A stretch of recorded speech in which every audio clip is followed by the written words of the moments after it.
Assalamualaikum warahmatullahi wabarakatuh. Waalaikumsalam warahmatullahi wabarakatuh. Bapak-bapak, ibu-ibu, saudara-saudara kaum muslimin rahimakumullah. Setiap orang menginginkan kebahagiaan dan tidak seorang pun menginginkan kesengsaraan dalam kehidupan ini. Namun nyatanya tidak setiap orang yang ingin bahagia mengetahui jalan yang harus ditempuhnya untuk sampai kepada kebahagiaan itu. Maka pada kesempatan pertemuan kali ini saya ingin menyampaikan sebuah hadis dari junjungan kita baginda Nabi besar Muhammad sallallahu alaihi wasallam yang termuat dalam kitab Mukhtarul Ahadits An-Nabawiyah, di mana beliau bersabda, arba'un min sa'adatil mar'i. Ada 4 perkara yang merupakan tanda dari orang bahagia. Saya mau tanya, di antara saudara-saudara yang hadir di sini, apa ada yang kepengen jadi orang sengsara? Ya. Seluruhnya tentu ingin mendapatkan kebahagiaan. Maka menurut resep dari Nabi kita, tanda orang bahagia itu 4. Jadi kalau saudara ingin bahagia harus mempunyai 4 perkara ini. Yang pertama, orang bahagia itu kata Nabi, darun wasi'un. Punya rumah biar bagus asal gede. Enak ngaturnya. Daripada sudah punya rumah kecil, adanya di pinggir kali, gubuk, kalau hujan bocor, miring lagi, kiamat. Loh, kalau gitu Islam materialis dong. Hadis ini boleh diartikan dengan makna hakiki, arti yang sebenarnya. Boleh diartikan dengan makna majazi, arti kiasan. Kalau dia diartikan dengan arti kias, maka yang dimaksud darun wasi'un ay qalbun wasi'un. Rumah yang luas tidak lain daripada hati yang lapang. Karena di situ kunci kebahagiaan yang sebenarnya. Walaupun kita cuma tinggal di petak berukuran 2 kali 3 meter, kalau hati kita luas rasanya rumah itu. Tapi biar rumah kita halamannya saja puluhan ribu hektar, ada kolam renangnya, kamar tidurnya tidak lagi terhitung. Kalau hati yang menempati rumah itu sempit, maka akan terasa sempit jugalah rumah itu. Tempat bergantungnya tidak lain adalah hati. Marilah kita mencoba melihat berbagai pandangan orang tentang bahagia ini. Ada orang menyangka bahwa bahagia itu kalau dia mendapatkan harta yang sebanyak-banyaknya. Siapa yang banyak harta, dialah raja. Apa yang dia mau, seluruhnya bisa dibeli. Keamanannya, dia bisa menyewa petugas. Seluruh fasilitas untuk menyenangkan kehidupannya bisa dibeli. Pendeknya, hartalah segala-galanya dalam kehidupan. Sampai ada pepatah mengatakan, innad darahima fil amakini kulliha taksur rijala mahabatan wa jalala. Sesungguhnya harta, dinar, dirham, uang di mana-mana selalu bikin hebat orang yang memilikinya.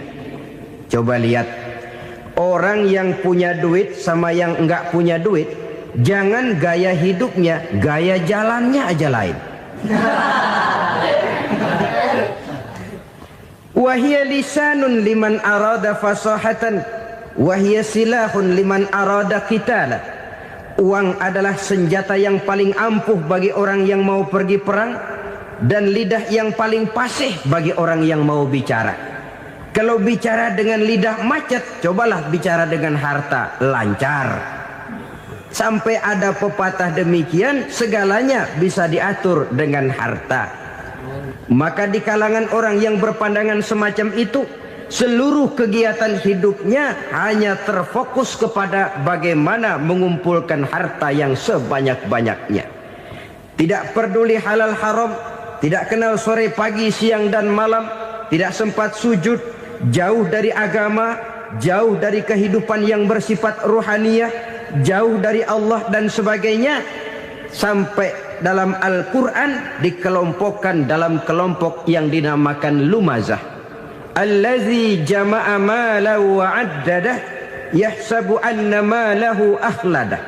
Mereka mengumpul-ngumpulkan harta sebanyak-banyaknya dan menyangka bahwa harta yang banyak itu dapat mengekalkan hidupnya, mengekalkan kekayaannya, mengekalkan kebahagiaannya. Saudara hadirin yang berbahagia, kalau pandangan hidup ini benar, artinya kalau harta memang merupakan satu-satunya hal yang dapat membuat orang bahagia, tentu di rumah mewah tidak akan pernah ada tangis derita. Tentu di satu tempat di mana fasilitas hidup serba menunjang tidak ada yang namanya penderitaan. Tapi suka dan duka, sedih dan gembira, senyum dan tawa adalah milik setiap orang, baik dia punya harta maupun dia tidak punya harta. Nyatalah bahwa harta semata-mata bukan merupakan jaminan bahwa orang akan bahagia, walaupun tanpa harta orang sulit untuk bahagia. Saya mau cerita, ada orang super kaya, namanya Aristotle Onesius, raja tanker Yunani. Dia punya kapal tanker saja konon sampai 11 banyaknya. Punya perusahaan penerbangan yang disebut Olympic Airlines. Punya hotel di berbagai kota besar di dunia ini, sejak dari New York, London, Paris, Rome dan sebagainya. Bahkan punya pulau yang dia namakan Pulau Scorpio. Ini kan namanya sudah kaya nggak tanggung-tanggung, punya pulau. Nah, dia punya 2 orang anak, yang satu laki-laki namanya Alexander, yang satu perempuan namanya Maria Onesius.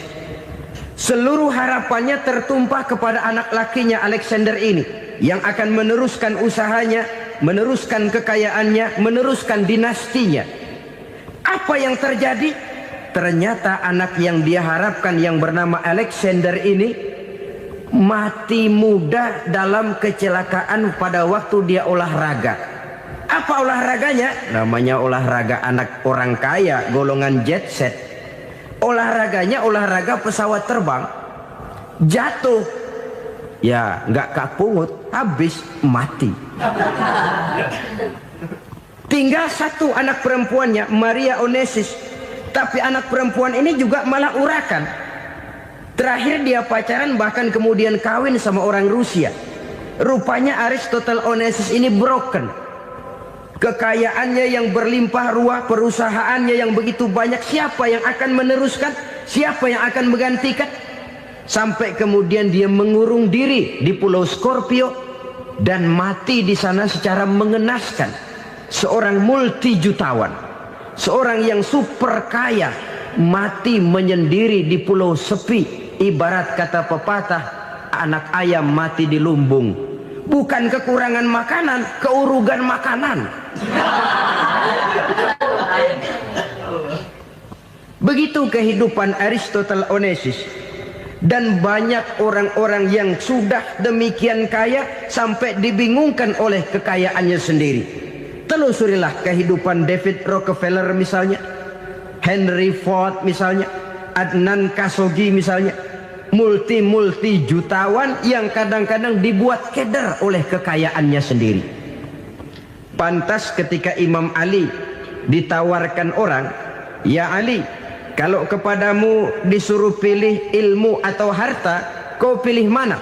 Ya jelas pilih ilmu dong. Kenapa? Pertama, ilmu kalau kita berikan kepada orang lain tambah. Tapi harta kalau kita berikan kepada orang lain kurang. Saudara punya uang 10.000, dibagi orang 5.000, jelas uang saudara berkurang. Tapi saudara punya ilmu diberikan kepada orang lain bisa, saudara pun makin mantap. Tidak lantas jadi bodoh karena ngajarin orang. Saudara bisa Fatihah lalu mengajarkan orang Fatihah. Orang bisa, saudara pun makin hafal. Tidak lantas setelah diajarin orang ilmunya hilang. Begitu datang dia minta orang tolong ajarin saya Fatihah. Udah habis, nggak ada.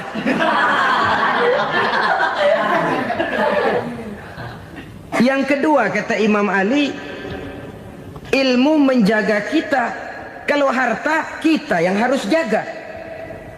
Makin banyak ilmu makin terpelihara diri seharusnya. Tetapi makin banyak harta makin bingung kita jaganya. Sampai kadang-kadang kalau perlu seluruh keliling rumah dipasangi alarm. Belum cukup disewakan anjing besar-besar, pasang di depan pintu, awas anjing galak. Masih belum cukup juga, cari centeng tukang-tukang kepruk jaga rumah. Masih terasa belum aman, padahal rumahnya dikelilingi tembok besar. Di balik tembok ada pintu-pintunya tebal. Di balik pintu itu terbuka masuk kamar, kamar pun ada pintunya, pintunya pun kuat. Masuk ke dalam kamar ada lemari, lemarinya pun pintunya kuat, dikunci, kuncinya pun kuat. Tapi terhadap seluruhnya yang timbul cuma sekedar was-was saja. Kesimpulannya sekali lagi, tanpa harta orang memang sulit untuk bahagia. Tapi harta semata-mata tidak merupakan jaminan orang akan bahagia. Dengan hati yang luas, itu modal utama untuk mencapai kebahagiaan hidup. Orang yang hatinya luas, saudara-saudara, punya hati yang lapang, melihat kenyataan hidup ini, dia bersyukur senantiasa kepada Allah. Lantas tidak timbul hasud dan iri hatinya. Oleh karena itu jiwanya selalu lapang. Kalau tidak, cupik hati namanya. Dangkal pandangan, tidak senang melihat orang lain dapat nikmat, dan itu sering dijadikan contoh.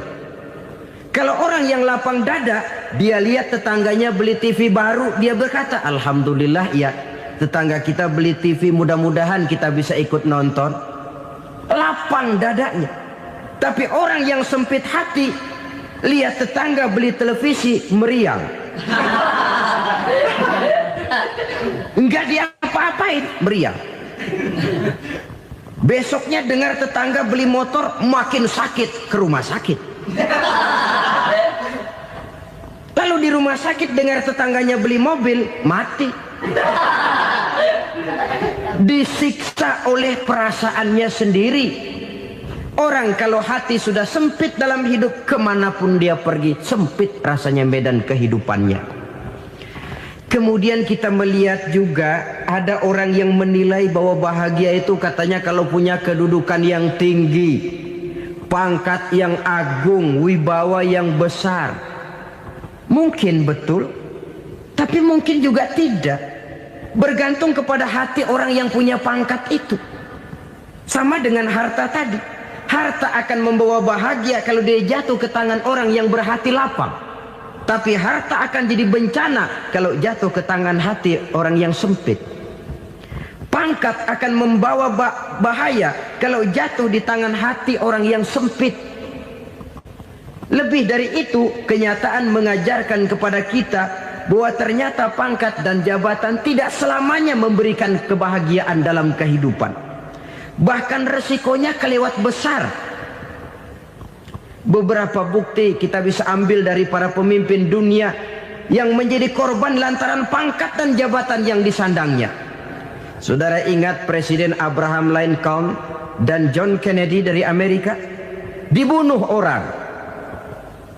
Park Chung-hee dari Korea Selatan, Ziaur Rahman dari Bangladesh, Anwar Sadat dari Mesir, terakhir Indira Gandhi dari India, menjadi korban dari pangkat dan jabatan yang disandangnya dari orang-orang yang tidak senang dia memegang jabatan itu. Dia akan mudah mengundang bencana. Sehingga pantas kalau seorang presiden terkemuka Amerika, Harry Truman namanya, dia mengatakan jabatan presiden itu, kata dia, seperti orang nunggang macan, naik macan. Harus kita taiki, kalau enggak dia bakal nerekam kita, ngeri katanya. Adapun orang yang hatinya lapang, kalau dia menerima pangkat dan jabatan, dianggapnya itu satu kesempatan untuk berbuat baik.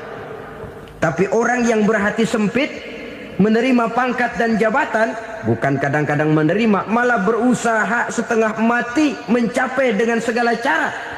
Kalau perlu jilat atas, jilat atas. Jadi golongan sumuhun dawu. Jadi kelompok kulon nuwun, yes sir, yang kerjanya cuma oke bos. Kalau perlu jilat atas, jilat atas. Kalau perlu injak yang bawah, injak yang bawah. Perlu sikut kiri kanan, sikut kiri kanan. Yang penting pangkat dapat, jabatan dapat. Orang yang semacam ini, kalau sudah mempunyai pangkat dan jabatan, biasanya dia tidak menganggap itu sebagai amanah, tidak menganggap sebagai kesempatan berbuat baik, tapi malah kesempatan untuk memperturutkan hawa nafsunya yang dilatar belakangi oleh kesempitan hatinya tadi. Apalagi kalau orang memperoleh pangkat karena banyak mengeluarkan uang. Seakan-akan pangkat dan jabatan itu sekarang macam proyek, pakai tender. Siapa yang berani bayar segini naik, nggak berani minggir. Padahal logikanya, kalau orang mencapai satu jabatan karena banyak mengeluarkan uang, hampir bisa dipastikan bahwa setelah jabatan itu dia pegang, langkah pertama yang akan dilakukannya ialah berusaha bagaimana uang yang dia keluarkan supaya kembali. Ya paling kurang pulang modal dulu dong. Soal mikirin rakyat soal nanti, tapi ini modal harus pulang. Itu celakanya kalau orang memperoleh pangkat dan jabatan cuma karena banyak mengeluarkan uang. Jarang orang yang mempunyai keyakinan dan pandangan bahwa pangkat dan jabatan merupakan amanah. Jadi sekali lagi, pangkat dan jabatan mungkin saja membawa kebahagiaan kalau jatuh ke tangan orang yang berhati lapang. Tapi bisa jadi bencana kalau dia jatuh ke tangan orang yang mempunyai hati yang sempit. Dan lagi-lagi stresnya hati yang lapang. Lalu sebagian orang, saudara, ada yang berpandangan katanya bahagia itu kalau jadi orang terkenal, mempunyai popularitas, menjadi idola di kalangan remaja, di kalangan orang tua, di segala lapisan masyarakat. Padahal makin populer orang makin terikat dia. Ya kalau macam kita ini kan nggak punya nama, nggak populer, tengah malam buta mau nongkrong di warung Tegal aman. Tapi pangkat, jabatan, kedudukan, popularitas menyebabkan kita diikat dengan berbagai macam peraturan. Cuma mandi sama ke WC saja yang nggak dikawal.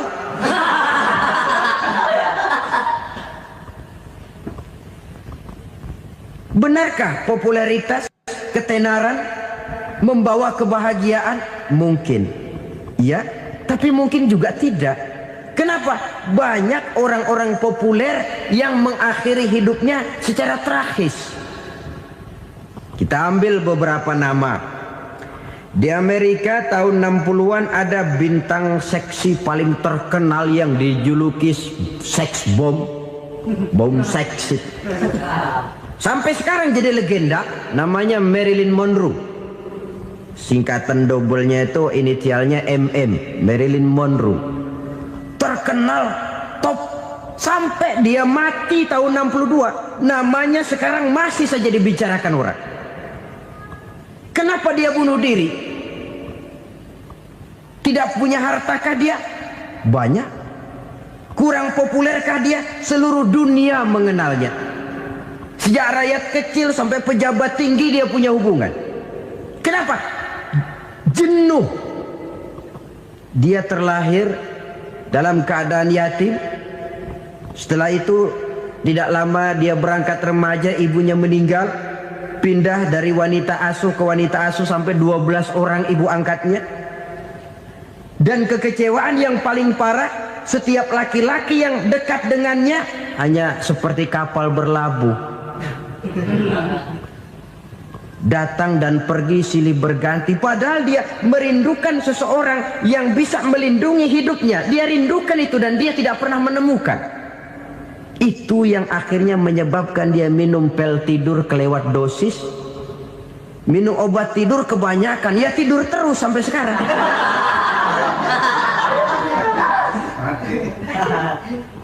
Dia mengakui, saya telah memiliki ketenaran, tapi saya tidak pernah hidup dalam ketenaran itu. Saya pandai main sandiwara, tapi saya ingin hidup dalam alam yang real sebagaimana umumnya orang. Itu yang dia rindukan. Menyusul jejak yang namanya Marilyn Monroe ini, Billie Holiday, saudara kenal tentu, di rumah sakit dirawat. Dia juga minum obat overdosis, mati lagi. Jimi Hendrix minum obat tidur overdosis kelewat batas, mati lagi. Lalu yang menghanyutkan diri di danau, Janis Joplin dan Brian Jones. Ini orang-orang populer, orang-orang terkemuka yang mengakhiri hidup secara tragis, bukan karena tidak terkenal, mungkin karena sudah saking terkenalnya. Contoh paling belakangan, Bruce Lee. Wah, ini tukang-tukang kepruk tentu kenal siapa dia. Sampai sekarang pun tabir kematiannya masih merupakan misteri. Dan yang masih hidup juga menunjukkan gejala yang aneh. Michael Jackson, rumahnya di Beverly Hills itu dijaga sedemikian rupa, dan dia selalu curiga kepada setiap makanan harus steril, bersih dari segala macam kimia. Kemana dia pergi, itu tukang-tukang kepruk sudah selalu menjaga dan mengawal, dan dia seakan takut menunjukkan mukanya yang asli. Hingga kalau tampil ke tengah di luar show, dia kadang memakai pakaian yang tidak menunjukkan dia yang sebenarnya, takut dikenali orang. Ternyata popularitas sering jadi momok yang meracuni kehidupan manusia. Oleh karena itu, benarlah junjungan kita pada saat beliau mengajarkan orang akan bahagia kalau dia mempunyai hati yang lapang. Nah, sekarang masalahnya untuk mendapatkan hati yang lapang, caranya bagaimana? Kita kembali kepada konsep Quran. Allah mengajarkan, ala inna bi dzikrillahi tatmainnul qulub. Ketahuilah bahwa dengan banyak mengingat Allah, hati akan tenang, jiwa akan lapang. Dengan kata lain, dekat dengan agama, merasakan kehadiran Allah dekat dalam hidup, itu muara pertama untuk mencapai hati yang lapang. Ala inna bi dzikrillahi tatmainnul qulub. Jangan macam orang sekarang ingin mendapatkan ketenangan lalu tapak di puncak gunung, di gua-gua, di tempat sepi. Iyalah kalau nggak ada ular. Kalau tergigit ular berbisa, ketenangan belum, mati jelas itu. Islam positif untuk mendapatkan ketenangan. Ala inna bi dzikrillahi tatmainnul qulubi. Bahwa ketahuilah bahwa dengan banyak mengingat Allah, hati akan tenang, jiwa akan lapang, nuansa pikiran akan luas. Karena yang namanya bahagia ada dimanapun manusia berada. Di kampung ada bahagia, di kota ada bahagia, di ngarai, di lembah, di gunung, di hutan, di lautan, di angkasa luar, dimanapun bahagia itu ada kalau kita bermodalkan hati yang lapang ini. Dan hati akan lapang kalau kita dekat dengan agama. Dekat dengan harta buat sementara hati mungkin tenang, tapi ketenangan yang relatif dan temporer. Apalagi orang tiap kali tambah harta, tiap kali tambah rencana. Itu wajar. Mungkin sebelumnya saudara berpikir, kalau punya duit 5.000 enak nih. Begitu punya duit 5.000, aduh sayang kalau 10.000 aja. Tiap kali tambah harta, tiap kali lain rencana. Makin banyak rencana, makin menjauhkan kita dari yang namanya ketenangan. Padahal ketenangan merupakan unsur utama untuk mencapai bahagia. Dan ketenangan itu bermuara dalam hati manusia. Tengoklah kehidupan ini. Orang yang banyak harta dengan orang miskin, Berbedakah rasa sakit yang mereka tanggungkan? Rasanya tidak. Walaupun si kaya tidur di kasur empuk berselimutkan sutra mahal, sementara si miskin meringkuk di balai bambu yang keras dan kasar. Apabila maut datang, dia juga tidak pernah pilih bulu. Maut datang menjemput si kaya di singgasana keemasannya, dikelilingi oleh para pengasuh, dayang dan inang serta para pengawal. Dan maut pun datang menjemput si miskin papa, sehingga ia tergelepar di tepian jalan. Kedua-duanya bernama mati. Kalau nyata bahwa sakit yang ditanggung si kaya tidak beda dengan sakit yang ditanggung si miskin, bukan harta semata yang membuat orang bahagia. Hati yang tenang, jiwa yang lapang penuh kedamaian, karena banyak berzikir dan mengingat Allah, itu merupakan modal utama untuk mencapai sesuatu yang bernama bahagia.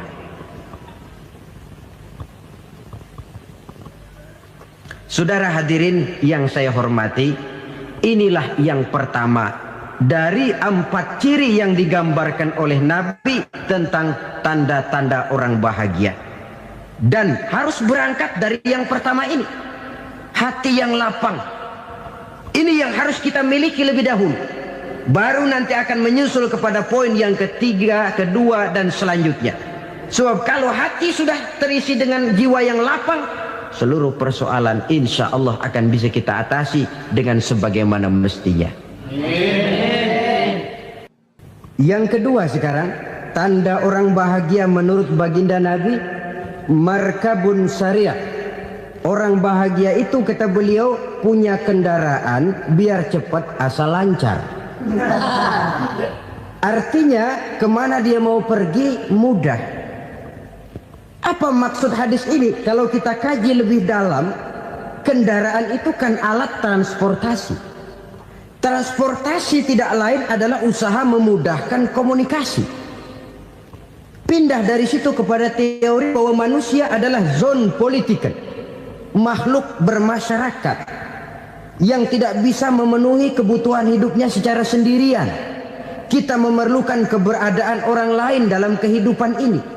Untuk memakai baju saja kita sudah perlukan petani yang tanam kapas, pabrik yang memintal kapas jadi benang, pabrik yang menenun benang jadi kain, sampai kepada mesin jahit, sampai kepada tukang jahit. Itu cuma untuk memakai pakaian saja. Tidak seorang pun di antara kita yang sanggup memenuhi kebutuhan hidupnya secara sendiri. Kita perlu orang lain. Maka kebebasan dalam arti mutlak, kebebasan tanpa batas, itu tidak mungkin ada dalam kehidupan. Karena kita mengadakan yang disebut interaksi sosial. Setiap kegiatan kita tentu melibatkan orang lain. Menurut kita barangkali kita bebas jalan di jalan raya semaunya, tapi orang lain berkendaraan pun merasa bahwa ini ada juga jalan haknya, dan begitu selanjutnya. Oleh karena itu, maksud dari kendaraan yang cepat ini adalah khulata'uhu ma'as solihin. Lingkungan pergaulannya terdiri dari orang-orang soleh. Pergaulannya luas. Kemana dia pergi ada temannya. Kesulitannya ada tempat dia cerita. Dan kesulitan kalau sudah diceritakan kepada orang lain, taruh kata orang itu tidak bisa menolong, namun menceritakannya kepada orang yang kita percayai, kan paling kurang sudah mengurangi beban jiwa, mengurangi tanggungan batin, merasa masih ada tempat kita cerita. Maka lebih baik orang awam yang mau bergaul ketimbang orang setengah alim tapi ngunci pintu. Sebab nantinya akan timbul sikap picik, cupik pandangan, dan tidak luas menghadapi kenyataan dalam kehidupan ini. Namun yang harus kita garis bawahi, pergaulan memang mesti luas. Namun jangan sekali-kali lupa bahwa pergaulan sangat besar pengaruhnya dalam ikut membentuk kepribadian manusia. Sehari-hari bisa kita bilang, kalau kita dekat sama tukang minyak wangi, sekalipun nggak dibagi minyaknya, baunya tentu dapat. Betul? Betul. Tapi dekat sama tukang elas, walaupun nggak kena apinya, asapnya mesti kena. Kalau Syauqi mengatakan lebih jelas lagi, man asyaral asrafa asa musyarrafan wa muasyiral anzali ghairu musyarrafin. Awalam taral jildal hakira muqabbalan bisagri lamma sara jildal mushaf. Siapa yang bergaul dengan orang mulia, dia bakal ikut menjadi mulia. Tapi siapa yang berteman dengan orang hina, dia tidak bakal ikut menjadi mulia. Tidakkah kau lihat, kata Syauqi, kulit kambing yang hina pun dicium orang ketika menjadi kantong Quran. Kulit kambing hina, kalau dia sendirian gak ada yang mau cium. Tapi begitu dia bergaul dengan Quran, menjadi kantong Quran, dipakein minyak wangi, ditaruh di tempat yang tinggi, mau diambil dicium dulu, dibawa dengan penuh hormat dan hati-hati. Kulit kambing yang hina lantaran berteman dengan Quran, numpang mujur. Tapi coba lihat kalau kulit kambing berteman dengan kayu, jadi beduk, habis. Zohor dikemplang, asar dipukul. Itu pun sedikit saja, cuma salah milih teman. Yang temannya Quran dihormati orang, yang temannya kayu lantaran jadi beduk, gelap-gelap subuh orang udah kemplangin.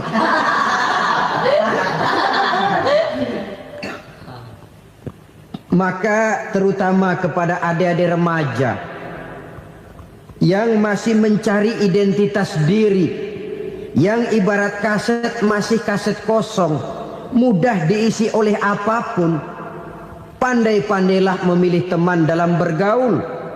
Karena banyak orang yang tadinya baik-baik, ketika terseret dalam pergaulan dengan orang yang tidak baik, kebaikannya menjadi lentur dan luntur.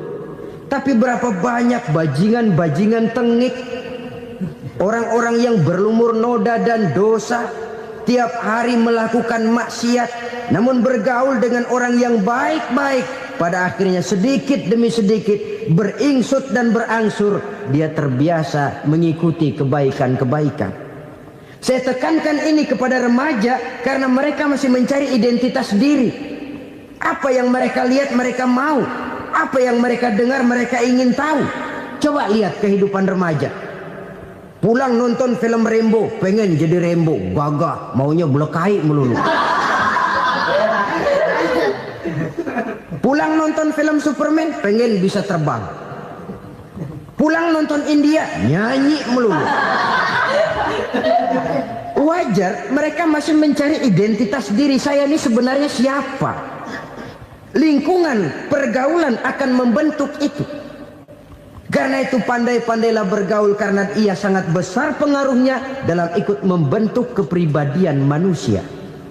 Apalagi sifat yang jelek lebih cepat menularnya ketimbang sifat yang baik. Sifat yang baik, watak yang soleh itu lambat sekali untuk menular. Tapi yang tidak baik, kan prosesnya mah kalau remaja biasanya mula-mula dengar. Karena dengar lalu pengen tahu. Karena pengen tahu lalu ngeliatin. Begitu ngeliatin kan pengen nyobain. Setelah nyobain ketagihan. Nah, ini prosesnya.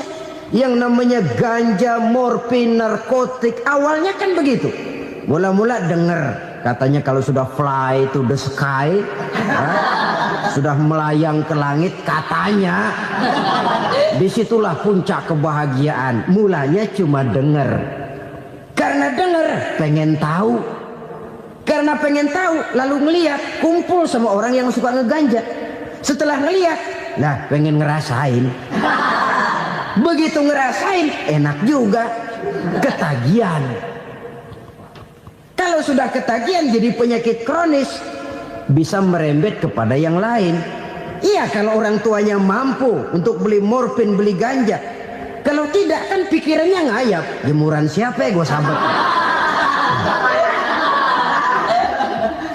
Timbullah perbuatan-perbuatan negatif yang bermula dari salah pergaulan. Apalagi buat adik-adik remaja yang tinggal di kota-kota besar, yang pengaruh budaya, pengaruh kesenian, pengaruh struktur kehidupan yang nampak makin individualistis, di mana persaingan tajam, tensi ekonomi tinggi, orang mudah mengalami stres. Pandai-pandailah dalam bergaul, sekali lagi, karena ia sangat besar pengaruhnya dalam ikut membentuk kepribadian manusia. Orang bahagia punya kendaraan yang cepat, artinya punya pergaulan yang luas, dan lingkungan pergaulannya terdiri dari orang-orang yang soleh. Kemana dia pergi ada teman, kesulitannya ada tempat dia cerita. Tapi kalau sudah menyendiri, hidup sendiri, kesulitan dipikiri sendiri, bisa mati belum waktunya. Tidak ada tempat berbagi rasa, tidak ada tempat bercerita, tidak ada tempat mengurangi beban dalam kehidupan. Pantas betul kalau Islam sangat menggalakkan dan menganjurkan orang kalau sudah sampai waktunya itu untuk melangsungkan nikah. Kata Nabi, ya ma'syaras syabab man istata'a minkumul ba'at falyatazawwaj. Hai para pemuda, kalau sudah mampu memberi nafkah, kawinlah, nikahlah kamu. Kenapa? Sudah ada teman hidup, tempat berbagi rasa. Kesulitan kalau ada tempat cerita akan lebih ringan ketimbang kita telan sendiri, walaupun bobot kesulitannya sama beratnya. Saudara-saudara kaum muslimin rahimakumullah, inilah ciri yang kedua, punya kendaraan biar cepat asal lancar. Kemana kita mau pergi gampang. Dengan kata lain, setelah hati yang luas, pergaulan yang luas. Dua. Yang ketiga sekarang, tanda orang bahagia itu menurut Nabi, misbahun mudhi'un, punya lampu yang terang. Oh, itu enggak problem. Sekarang sudah zamannya listrik masuk desa, Pak. Lampu sudah terang semua. Betul, kalau itu yang dimaksud. Tapi tidak cuma itu. Karena lampu yang dimaksud di sini, lampu yang akan menerangi seluruh perjalanan hidup. Dan perjalanan hidup itu sudah dimulai sejak kita terlahir ke alam ini, sampai masuk ke alam barzah, kumpul di padang mahsyar, sampai ke akhirat. Lampu yang menerangi itu yang diperlukan. Kalau lampu, katakanlah yang paling top sekarang kan lampu jenis Mercury. Taruhlah itu di rumah kita, dia cuma menerangi rumah kita, menerangi hati pun tidak sanggup. Bila kita masuk ke alam barzah, alam kubur, sanggupkah si Mercury yang begitu terang menerangi alam barzah kita? Tidak sanggup lagi.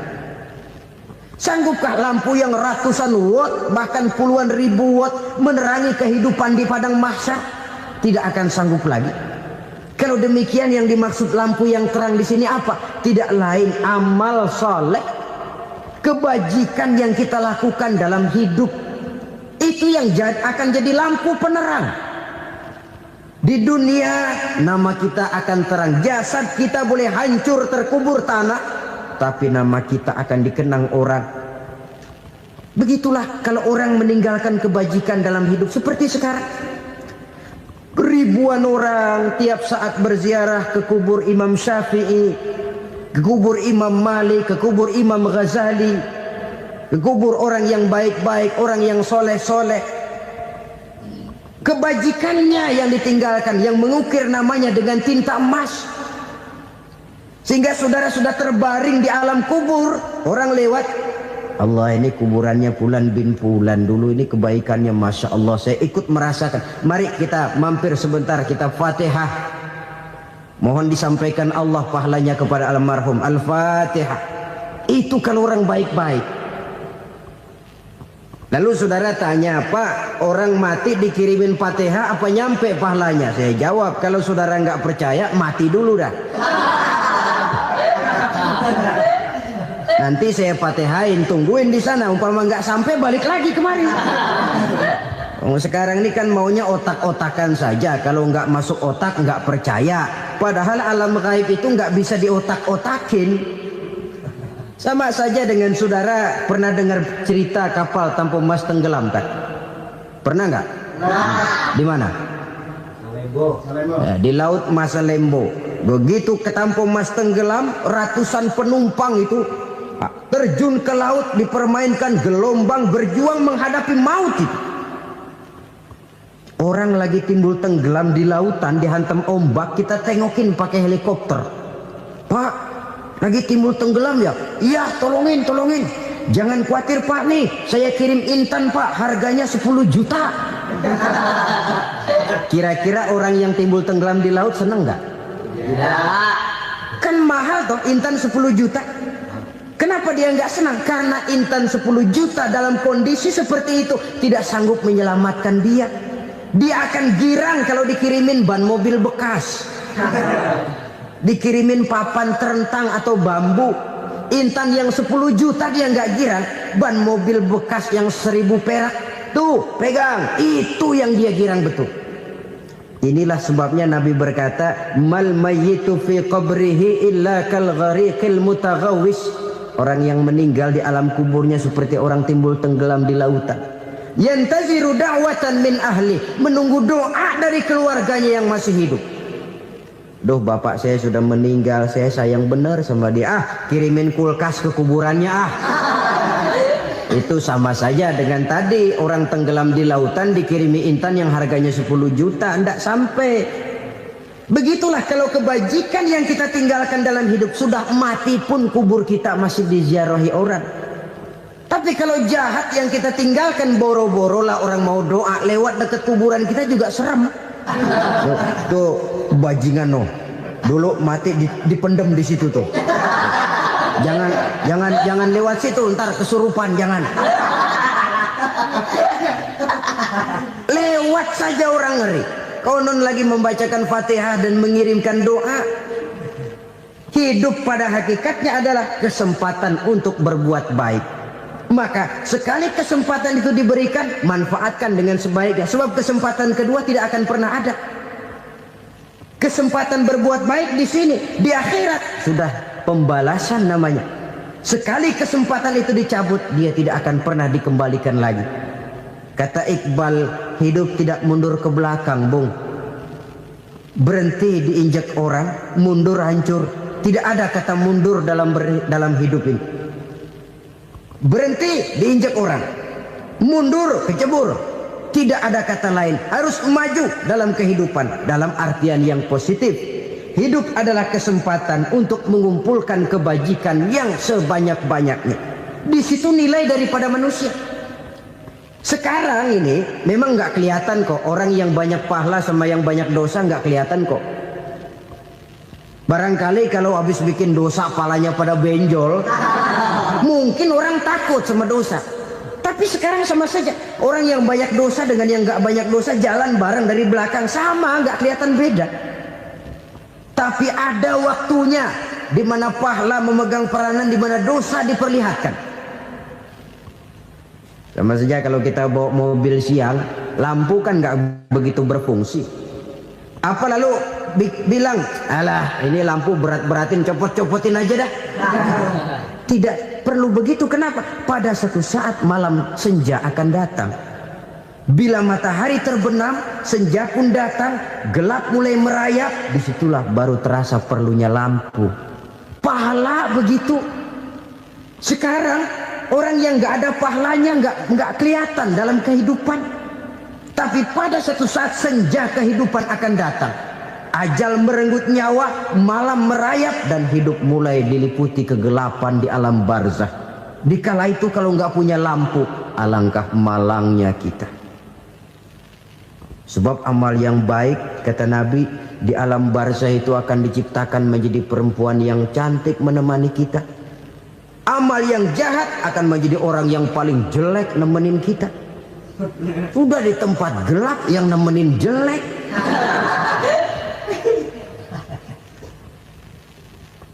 Kaum muslimin rahimakumullah. Kalau demikian masalahnya, tergantunglah kita pandai memanfaatkan waktu. Al-waktu kasayf, waktu itu cepat sekali. Yang namanya waktu itu tahu-tahu.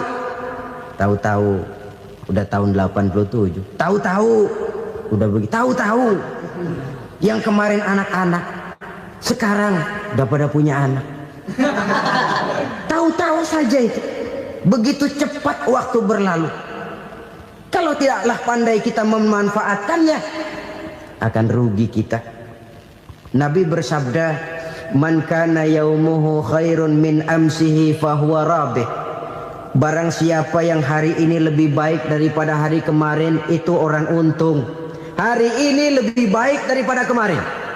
Bulan ini lebih baik dari bulan kemarin. Tahun ini lebih baik dari tahun kemarin. Itu orang yang beruntung. Tahun kemarin sembayangnya maghrib doang, sekarang udah tambah isya. Tahun kemarin cuman Idul Fitri aja ngancem bener, sekarang udah tambah Jumat, lalu tambah lagi maghrib, tambah lagi isya, dan selanjutnya. Hari ini lebih baik daripada kemarin, itu orang yang beruntung. Wa man kana yaumuhu mislu amsihi fahuwa khasir. Lalu barang siapa yang hari ini sama saja dengan hari kemarin, itu orang rugi. Hari ini sama dengan kemarin, rugi itu. Bulan ini begitu, bulan kemarin begitu, tahun ini begitu, tahun lalu juga begitu. Rugi itu orang. Rugi apa? Rugi umur. Umur tambah, amalan gak pernah tambah. Dan saya pikir lebih merupakan azab ketimbang nikmat kalau orang dikasih panjang umur cuma untuk numpuk dosa. Mending mana? Panjang umur banyak dosa sama pendek umur dikit dosa? Mending mana? Mending mana? Ya, paling mending tentu panjang umur banyak pahala. Tapi kalau tidak, sekali lagi, lebih merupakan azab ketimbang nikmat kalau orang diberikan panjang umur tapi cuma untuk sekedar menumpuk dosa. Kehilangan kesadaran bahwa dunia bukan terminal akhir dari satu perjalanan. Dia cuma halte di mana kita berhenti sebentar untuk menuju kepada terminal yang hakiki.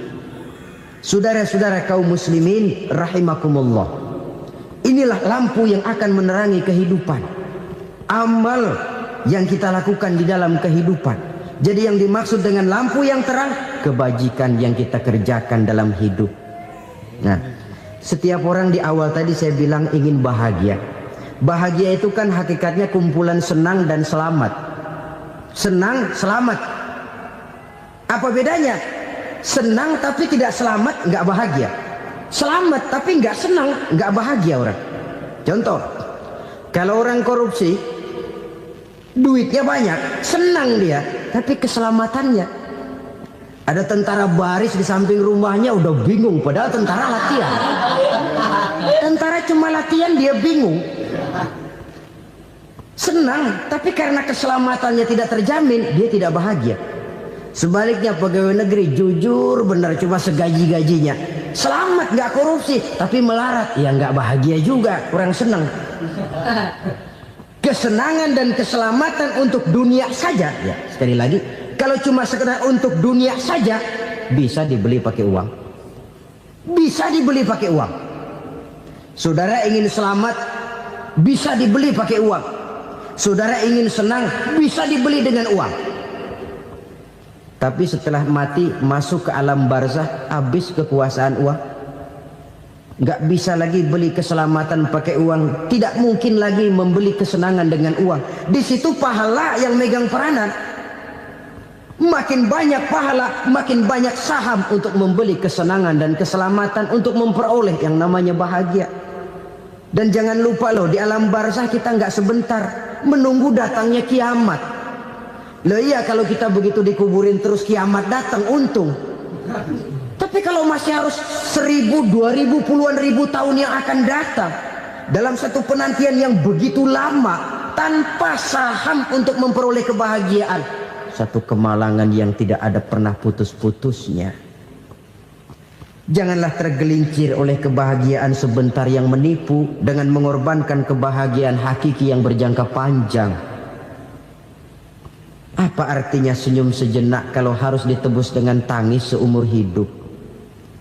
Biarlah kita minum jamu, pahit memang, getir memang, tapi kan besok badan sehat. Daripada sekarang minum sirup, manis memang, enak memang, tapi bibir pada jontor besoknya. Sirawan, batuk, nggak karu-karuan. Banyak orang tertipu oleh kesenangan yang sebentar, Padahal laisa kullu ma yalma'u zahaban. Belum tentu semua yang berkilat itu emas. Belum tentu semua yang gemerlap itu intan. Karena itu marilah manfaatkan kesempatan yang diberikan Allah ini untuk mengumpulkan kebajikan yang sebanyak-banyaknya. Yang terakhir sekarang, yang keempat, tanda orang bahagia kata Nabi. Zaujatun salihah. Orang bahagia itu tanda yang keempat kata Nabi, punya istri biar cakep asal taat. Sudah surga itu sudah. Cakep taat. Istri kayak gitu, kalau belum mati jangan dikuburin dulu. Sudah cakep taat lagi. Tapi kadang-kadang enggak, udah jelek ngadat melulu. Apa yang mau dipilih? Sebab itu Quran mengatakan istri pakaian untuk suami, suami pakaian untuk istri. Kenapa suami istri diibaratkan pakaian? Alangkah tingginya gaya bahasa Quran ini. Suami istri teman hidup, hidup perjalanan panjang. Sejak kita dalam rahim sudah ada hidup kan di sini. Sampai ke alam dunia, masuk ke alam barzah, kumpul di padang mahsyar, sampai menuju akhirat, itu perjalanan hidup. Carilah istri atau suami teman hidup yang membawa manfaat tidak hanya kehidupan di dunia ini, sampai di alam barzah, sampai di padang mahsyar. Suaminya mungkin meninggal lebih dulu atau istrinya mungkin meninggal lebih dulu. Tapi suami atau istri yang masih hidup berbuat kebajikan. Suami saya meninggal, ada hartanya, saya sedekahkan, niat pahala untuk almarhum suami saya. Ini teman hidup. Tidak dibatasi dan tidak bisa dipisahkan oleh maut sekalipun. Zohirnya mungkin pisah, badannya mungkin pisah, tapi hatinya, jiwanya, kebersamaannya dalam menghadapi kehidupan. Karena itu, saudara-saudara, bahasa Quran indah. Suami istri diibaratkan seperti pakaian. Apa fungsi pakaian? Pertama, pakaian jadi kebanggaan. Artinya suami harus menjadi kebanggaan istri, istri harus jadi kebanggaan suami. Yang kedua, pakaian itu kan fungsinya menutup aurat. Artinya sesama suami istri harus saling menjaga kekurangan masing-masing. Jangan malah sesama suami istri saling membongkar rahasia dan aibnya sendiri-sendiri. Istrinya diceritain jeleknya di mana-mana, atau suaminya dibongkar rahasianya di pasar umum. Itu sudah tidak lagi berfungsi sebagai pakaian. Kenapa semua ini diperlukan? Karena kita menyadari bangsa yang baik terdiri dari masyarakat yang baik. Masyarakat yang baik merupakan susunan dari warga yang baik. Warga yang baik adalah terdiri dari rumah tangga yang baik. Dan rumah tangga yang baik merupakan susunan dari pribadi yang baik. Dari situ langkah dimulai. Membangun satu bangsa yang baik diawali dengan membangun rumah tangga yang baik, dengan menciptakan pribadi-pribadi yang baik. Sehingga dari sini diharapkan berkembanglah nilai-nilai kebaikan. Orang akan bahagia mempunyai istri yang soleh. Kenapa? Tidak ada seorang suami bisa sukses jadi apapun dia, apapun profesinya. Dokterkah, kiaikah, mubalikah, petanikah, pengusahakah, pejabat tinggikah, tidak ada seorang suami yang bisa sukses tanpa peran serta istrinya. Walaupun memang peranan itu tidak begitu kelihatan, tapi sangat menentukan. Karena itu, saudara hadirin yang saya hormati, Islam sangat menghargai kaum wanita, memberikan kedudukan yang tinggi sepanjang tidak mematikan kodrat kewanitaannya.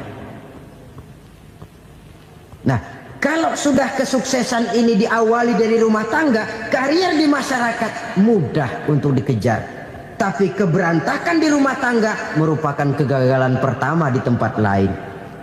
Nah, inilah saja yang dapat Al-Fakir sampaikan pada pertemuan kali ini.